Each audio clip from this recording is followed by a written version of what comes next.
Hype really can make or break a TV show. If there's no interest in something, then people simply won't watch it, will they? Conversely, if a show has very high expectations and doesn't live up to them, then it can be equally as harmful to its reputation. These 10 examples all suffered that particular fate, as they promised the world and failed to deliver anything close to it, leaving many likely wishing they could have all of those precious hours back. So I am Gareth, this is What Culture, and here are 10 overhyped TV shows you massively regret watching. Number 10, Girl Boss. Launching on Netflix in 2017, Girl Boss was a sitcom based on the autobiography of Sophia Amoruso, an American businesswoman credited with popularizing the term. It starred Britt Robinson as a fictionalized version of Sophia, navigating university life whilst trying to get her first business off the ground. Ellie Reed and Johnny Simmons played supporting characters, whilst guest stars included Breaking Bad's Dean Norris, comedy legend Norm Macdonald, and Drag Race impresario RuPaul.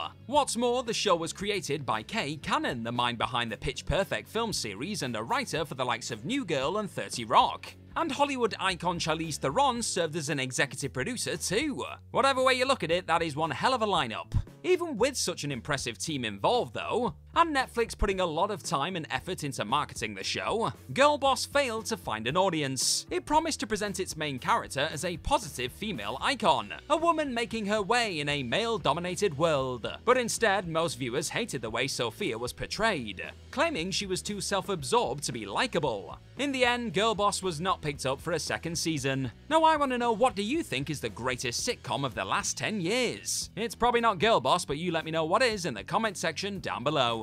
Number 9, Hoops. Sports comedies can be huge hitters for TV networks or streaming sites, but for every Ted Lasso, there is sadly a Hoops. Premiering on Netflix in 2020, Hoops followed the fortunes of a high school basketball team and their grouchy coach, as he attempted to whip them into shape and take them all the way to the big championship game. With Jake Johnson in the main role and backup in the form of Ron Funches, Cleo King, and Natasha Leggero, Hoops looked to have all the ingredients for a slam dunk. Unfortunately, the ball bounced off the rim, hit the player in the face, and then, well, exploded. Simply put, the show wasn't really that funny. The jokes were childish at best and disgusting at worst, lacking any of the tact present in other adult comedies. The characters were painfully one note and the story didn't really go anywhere either. And unsurprisingly, it was canned after just 10 episodes. Hopes for Hoops were initially very high, especially when it was revealed that Phil Lord and Christopher Miller were involved as producers. But sadly, it more closely mirrored Michael Jordan's baseball career instead of his time on the court. Number 8, Terra Nova. Produced in part by Amblin Television, meaning that it was being overseen by none other than Steven Bloody Spielberg, Terra Nova was a 2011 Fox network show about a family from a dystopian future who travel back in time in search of a better life. However, instead of popping back to Victorian England or Renaissance Italy, the Shannons get sent 85 million years into the past. Fingers crossed they charged the phones before they left, eh? With a big sci-fi presence and big sci-fi money behind it, Terra Nova was almost guaranteed to succeed, right? It even won a Most Exciting New Series gong at the Critics' Choice Television Awards. Sadly though, that's where the praise ended.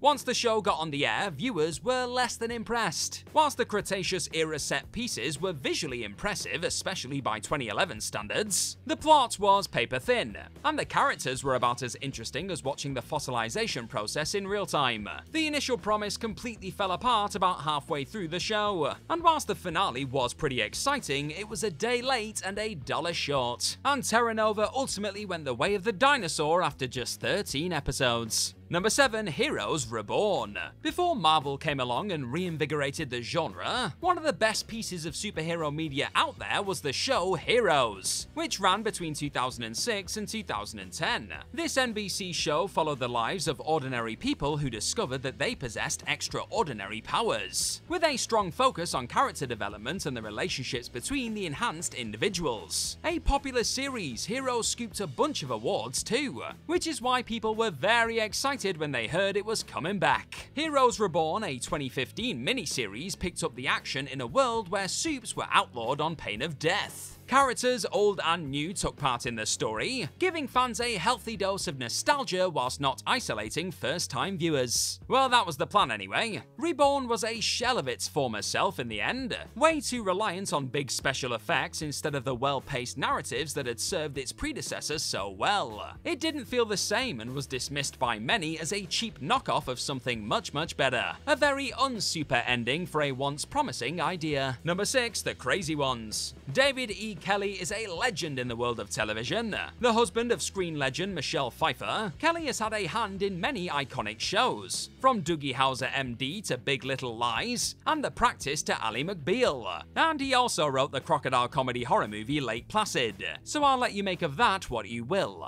In 2013 though, Kelly's new show The Crazy Ones began airing on CBS. It was about employees at an advertising agency, and marked Robin Williams' first major TV role since his Mork and Mindy days. Sarah Michelle Gellar was also in the cast, as were James Wolk and Amanda Setter. That's a hell of a lineup. All the pieces were in place for another Kelly-branded success. But The Crazy Ones just didn't do it really. Williams relied way too heavily on his silly voices and face-pulling, and the stories failed to pack the punch they needed to keep viewers hooked. Even Kelly wasn't a fan in the end, bluntly stating in an interview that it wasn't very good. Gellar says she had a fun time though, so that's alright then. And you know what, I hope you're having a fun time here too. And if you are, then tap that subscribe button down below for more of this What Culture stuff on your screen. Number 5, Blockbuster. With the rise of streaming services and the internet in recent years, video rental chain Blockbuster, a staple of many Friday nights for millions around the world, quickly became obsolete. So why not keep the name alive with a sitcom set in a fictionalized version of the last remaining store? Sounds like a great idea, to be honest. And that great idea ultimately became Blockbuster the TV show, a Netflix series that ran for just one season in 2022. Also, the irony of a Blockbuster show airing on Netflix, one of the formats that killed it, was not lost. The likes of Randall Park, Melissa Fumero, Olga Moredes, and Madeline Arthur all appeared as employees of the faltering business, and hopes were actually high that nostalgia for the brand would carry the show. But this was not to be. This supposed comedy was about as funny as opening your rented copy of Spider-Man to see the My Little Pony movie in the case instead, and fans hoping for a trip down memory lane were left sorely disappointed. There is actually still one Blockbuster store operating in Portland, Oregon at time of recording, so at least the chain outlasted this dreadful sitcom that borrowed its name. Number 4, Marco Polo. 13th to 14th century Venetian explorer Marco Polo is an extremely famous historical figure, not least because there's a swimming pool-based game named after him. His travels through Asia are the stuff of legend and would make for a great TV show. Or at least that's what Netflix thought when they aired a drama series in his name in 2014. Italian star Lorenzo Raquelmi landed the title role, whilst Benedict Wong, who would become globally famous as Wong in the MCU, was cast as Kublai Khan. Real-life historical hero? Check. Big name streamer behind it? Check. A good cast of actors? Check. What could possibly go wrong? Well, you know where this is going. Without the historical name attached to it, Marco Polo would have been just another boring adventure show with played-out stories, cliché characters, and zero sense of innovation or excitement. The first season plodded along at a criminally dull pace, and whilst there were improvements by season 2, it was all a bit too late. Marco Polo met its end after 20 episodes, one special, and a reported loss of $200 million for the Big Red N. They probably should have just stuck to the pool game. Number 3, The Defenders. To coincide with the rise in popularity of their movies, Marvel launched a series of TV shows across Netflix beginning in 2015. Then, in 2017, they had their own version of The Avengers, when all of these heroes got together to form one big super team. And it was fine. It was just fine. The Defenders, named after the comic book unit of the same name, comprised of Hulk and Doctor Strange in the source material, combined Jessica Jones, Daredevil, Luke Cage, and Iron Fist for 8 episodes of battling Sigourney Weaver. This was supposed to feel like a huge moment tying together all the different narrative strings from across these series. But after a strong start, things began to stall. It never felt like the stakes were high enough to warrant 4 different heroes teaming up like this. The Defenders promised a TV equivalent equivalent of one of the biggest movies of all time. But all it delivered was a standard series of any one of the 4 individual shows. Even with all the potential in the world behind it, The Defenders ended its run as the least watched Marvel Netflix series of the bunch. That makes absolutely zero sense on paper, but them's the facts. Number 2, Secret Invasion. Based on the limited series comic book run of 2008 to 2009, Marvel's Secret Invasion picked up on an idea first explored in Captain Marvel, that the Earth was slowly and secretly being taken over by an alien species called the Skrulls. With Samuel L. Jackson in the driving seat as Nick Fury, Ben Mendelsohn reprising his role as Talos, and Olivia Colman, Emilia Clarke, Don Cheadle, and more getting in on the fun, Secret Invasion looks set to become one of Disney Plus's better Marvel-based shows. But it wasn't. Everything about this show, which was meant to be a big comic book event-style showcase, felt meh.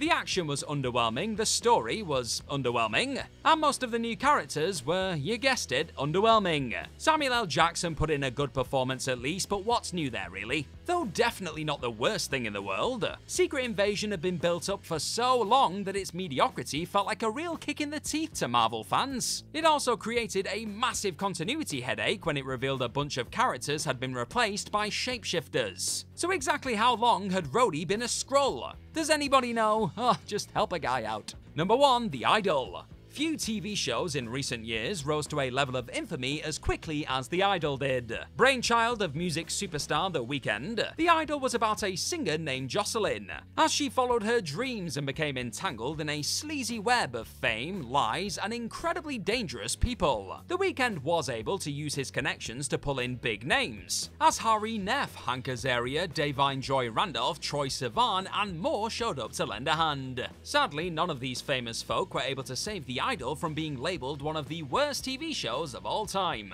Responses to the show, which also starred The Weeknd as a nightclub owner / cult leader, range from bored to appalled to genuinely disturbed. Its over-reliance on sex and violence turned a lot of people away, as it went way over the line in terms of satire and veered dangerously close to snuff film territory. A complete misfire on every conceivable level. The Idol will live long in the memory of anyone who saw it, just not for the reasons they would have liked.